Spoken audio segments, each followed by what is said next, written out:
अस्सलाम वालेकुम मेरीज़, मैं हारिस अज़मी प्रोफेशनल एस्ट्रोलॉजर आपकी खिदमत में हाजिर हूँ इस हफ्ते की एस्ट्रोलॉजिकल रिसर्चेस के साथ। बज़ाहिर टाइम में इतनी ताकत मौजूद है जो कुछ 7-8 दिन आपके सामने आएंगे उनसे आपकी सलाहियतों में ग्रोथ ही आएगी, लेकिन उसके बावजूद एक बहुत बड़ा प्लैनेट जो एरीज़ के लिए इस वक्त बड़ी अच्छी पोजीशन पर था, मरकरी, वो इस हफ्ते रेट्रोग्रेड हो जाएगा और अब पूरा दिसंबर ही रेट्रोग्रेड रहेगा।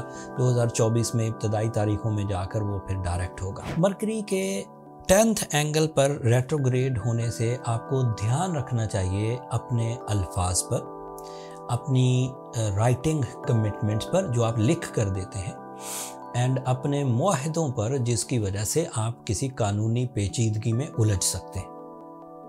एंड इसके अलावा भी आपको अपने बिहेवियर पर और अपनी जो क्रिएटिव स्किल्स हैं उस पर नज़र षानी करनी चाहिए। Retrogression of Mercury absence of mind create करती है, बंदे का जहन गैर हाजिर रहेगा। Some time non decisive behaviour, some time delay in decisions and some time lethargic condition. Sensitivity भी इसी का एक पहलू है, ज़्यादा सोचना, फिक्रमंद रहना, डिसाइड ना कर पाना।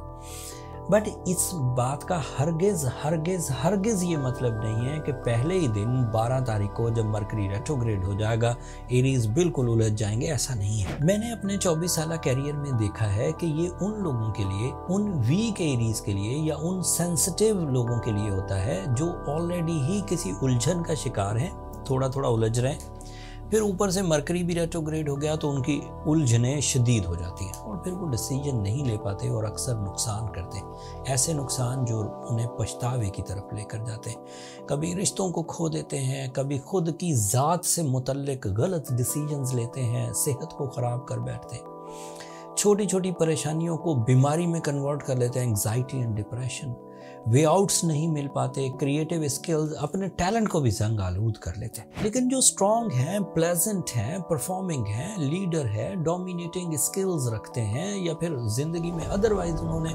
रिजर्व्स बड़े क्रिएट कर रहे हैं, रिलेशन बहुत स्ट्रॉन्ग है, उन लोगों को गिरते गिरते टाइम लगता है। मतलब वो एक ऐसा बड़े हाथी की तरह है जो बैठते हुए भी टाइम लेगा।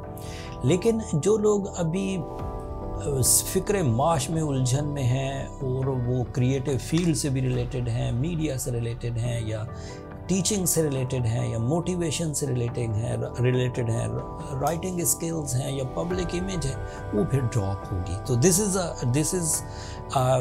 अलार्मिंग सिचुएशन जिसमें आपको थोड़ा सा केयर करना है, बहुत ज़्यादा घबराने की ज़रूरत। अदरवाइज़ आपके प्लैनेट्स बहुत अच्छे हैं।